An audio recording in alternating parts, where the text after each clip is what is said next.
Hi, welcome to my channel, and today I'm going to be doing my November wrap up. So I am filming this quite early for me. I'm filming this on the 23rd of November just because I'm working quite a lot next week, so I won't have enough time to film a video. So I'm filming them all in advance so I can just get them uploaded on time. So November was quite a good month for me. I read quite a bit, so let's just get started and get on with it. So the first book I read was in October's Fairy Loot box, and that is Language of Thorns by Leigh Bardugo. So this is basically just a collection of fairy tales inspired by the Grishaverse and the Six of Crows series. I personally have only read Six of Crows, but I am wanting to read the Grisha series, so I can't wait to get that read. But this is just a collection of, I think, maybe 6 fairy tales, all beautifully illustrated. My favourite one is, let me just check the title, When Water Sang Fire, because it was just like The Little Mermaid, and I just want to show you this illustration because it is just amazing. That I love that so much. But the illustrations are just amazing, and they're just such cute stories with really good kind of morals to them, and they are quite short as well. But if you are a fan of Leigh Bardugo, I would say you have to get this book. It is amazing. Also this, as you can see, it's red. That's because this was a Fairy Loot exclusive cover, so you won't see this one anywhere else. So then I thought I'd better read classics. I've kind of neglected them the last half of this year. So I read The Picture of Dorian Gray by Oscar Wilde. So I read this just after Halloween because I thought it's meant to be a horror, but it didn't really scare me, and it wasn't as good as I thought it'd be, which is happening a lot with classics. I build them up, expect them to be really good, but then I read them and they're not. I didn't find this scary at all. If you want to know what it's about a gentleman called Dorian Gray. He gets an image painted of him, and then he finds that that image kind of shows all his sins. It grows old, whereas Dorian Gray kind of stays young and pretty. I mean, it was alright, but I just found it really boring, and I just finished reading it to say that I've read it. I didn't really like it at all.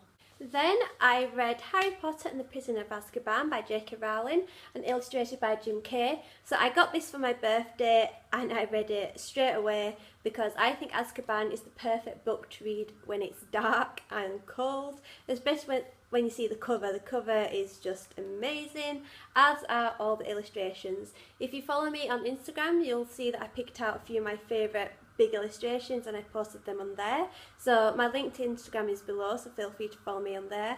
I also have my favourite illustrations from Chamber of Secrets because I read that last month.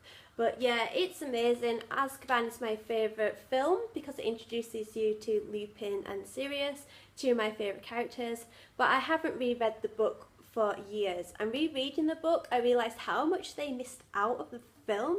I think Azkaban is basically where the directors of the film started missing out lots and lots of stuff.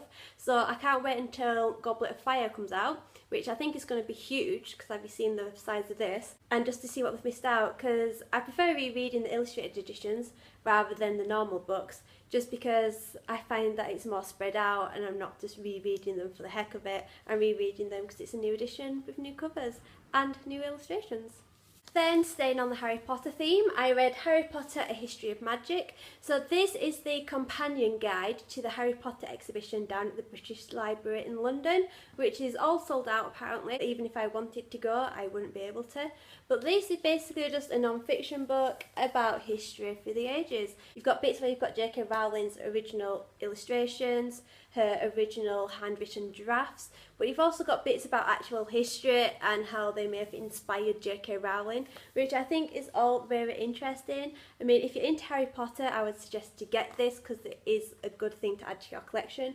But also if you're into your history like I am, I mean, I wrote my dissertation on the Pendle Witches, so getting a non-fiction book related to Harry Potter that is also about magic and witches, that is just the perfect book for me. I mean, I wish I had this when I was doing my dissertation, because this probably would have helped me quite a bit. Then I read A Monster Calls by Patrick Ness and also illustrated by Jim Kay. So I've been looking for this book for ages, but I only got it in October because I finally found the illustrated edition, and I don't know what I can say about this book. I knew what it was about, a young boy whose mum is diagnosed with terminal cancer. You can all guess the ending, but I didn't expect, I thought because I knew what would happen that I wouldn't be emotional, but still I was just almost crying my eyes out. And it's such a good story about how to maybe deal with grief, especially with young children as well, but also the illustrations are just amazing. I mean, just look at them. I love this book, and I'm so glad I've got the illustrated edition because it just adds so much more to the story. And yeah, I do have the DVD my boyfriend's parents got me for my birthday, but because I was so emotional at the book, I'm scared of watching the DVD because I'm probably just going to be a crying mess. I will have to watch it one day, but for now the book is good enough for me. It was amazing, and I do suggest everyone reads this because I think this is a book that I think everyone has to read at least once. Then I read Optimist by Andy Weir. So Andy Weir is the author of The Martian, a book that I think everyone knows about or has seen the film.